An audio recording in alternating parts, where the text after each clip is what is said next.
Je m'appelle Étienne Portalis et je suis séminariste pour le diocèse de Vannes. Je viens de finir mes 6 années de formation et je me prépare à commencer le ministère. Je suis le deuxième d'une famille de 7 enfants.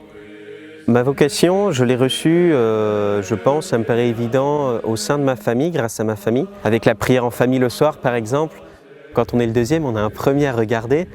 Et mon grand frère, je le voyais, il a 2 ans de plus que moi, donc à peu près 2 ans avant moi, il est entré au service de l'autel.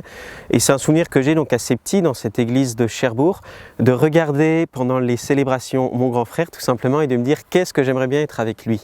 Et après, j'ai eu la même chose avec le scoutisme. J'ai aussi fréquenté quelques aumôneries, en particulier à partir du collège. Après au lycée, j'ai continué à suivre pas mal les activités que faisait le père Dominique Le Quernay, qui à l'époque était à Saint-Louis-de-Lorient puis à Sainte-Bernadette. Il y a un groupe pour un peu plus grand, groupe biblique, groupe de catéchisme. Donc j'ai été vraiment nourri par ces différentes sources.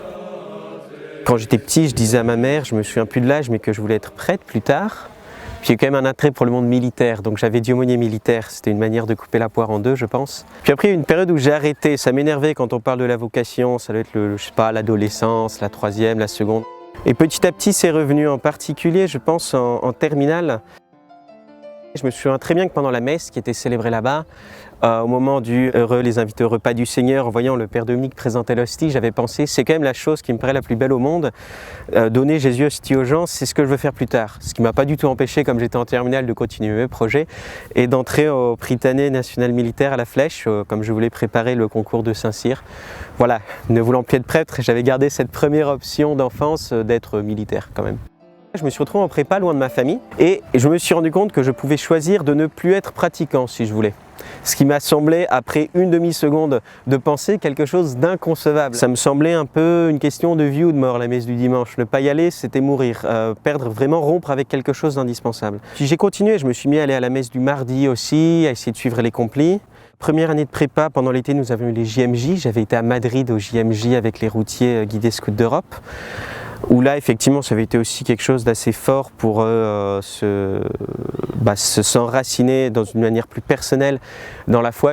Petit à petit, au cours de cette année, j'ai bien vu qu'être militaire, c'était une énorme bêtise en ce qui me concernait. Je me suis dit, bon, alors qu'est-ce qui me reste si je ne suis pas militaire? Tout simplement, il me restait à chercher un peu dans le chemin que je refusais depuis déjà 3 ou 4 ans, c'est-à-dire la vocation sacerdotale. Et donc après avoir brillamment raté mes oraux de Saint-Cyr, j'ai choisi, avec l'aide de mon père spirituel, d'entrer directement dans l'année de discernement. J'avais pris contact avec le père Christophe Guégan, le service des vocations diocésaines en fait. Voilà, j'étais allé sur le site internet, j'avais trouvé le numéro, j'avais appelé tout simplement. Et on avait pris rendez-vous en fin d'été avec le père Guégan pour signer pour la propédeutique à Sainte-Anne-d'Auray.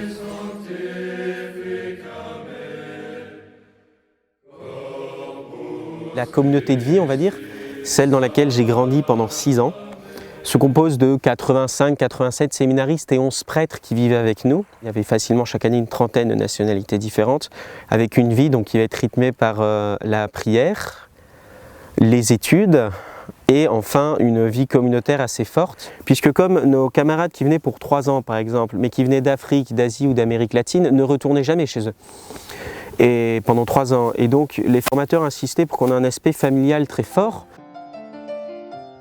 Donc j'avais demandé à mes formateurs, puis à Monseigneur évidemment, si je pouvais en fait faire la 3e année de philosophie, finir le diplôme. Ce que nous enseignaient nos professeurs m'avait tellement plu. Puis je me disais aussi qu'une année en plus pour mûrir dans ma vie spirituelle et dans ma formation séminaire, ça allait être du bonus. Donc comme Monseigneur a été d'accord et les formateurs aussi, je suis resté 1 an de plus. C'était 6 ans que je considère comme étant merveilleux. Je ne regrette pas d'avoir fait l'année supplémentaire. Une formation vraiment excellente et royale.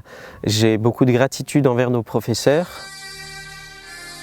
La formation pastorale, elle s'est réalisée surtout pendant les étés. Quand on était là en vacances, j'ai tendance à faire des camps, j'accompagnais des groupes de mission, il y a aussi les vacances qu'on doit prendre. Mais c'est vrai que la paroisse, pendant 6 ans, moi, je ne l'ai pas très connue. Et ça va être justement cette nouvelle étape là, qui va commencer. Dans les documents officiels, on appelle ça l'année de synthèse pastorale. Justement, on va y aller. Et ça va commencer dans quelques jours. Ouais, donc, je vais être ordonné par Monseigneur Santaine dans l'église Sainte-Thérèse de Musillac. Ce sera aussi la messe de rentrée du doyenné, donc de tout le secteur des 7 ou 8 paroisses, desquelles je vais être au service toute l'année. Ça m'aide déjà à me sentir quand même assez à l'aise et à me dire bon, tout se passera bien. On est quand même bien accompagné, on a été préparé pendant 6 ans. Je m'y prépare en fait déjà en m'installant à Musillac puisque j'ai déjà fait ma retraite. Dans une abbaye bénédictine, je suis retourné, resté attaché un peu à cet héritage familial laissé par mon père, donc cet amour des abbayes bénédictines, de leur liturgie et surtout donc de leur silence. C'est un peu cette difficulté dans ces jours-ci d'avoir l'esprit assez libre pour penser à la grâce sacramentelle qui va être reçue.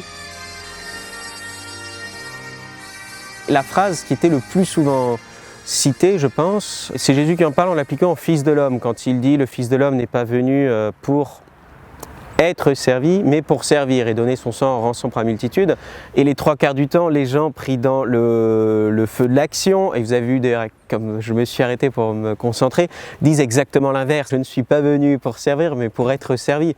Et ça m'amuse, je me dis, c'est vraiment la phrase qui est dite pour qu'on se plante.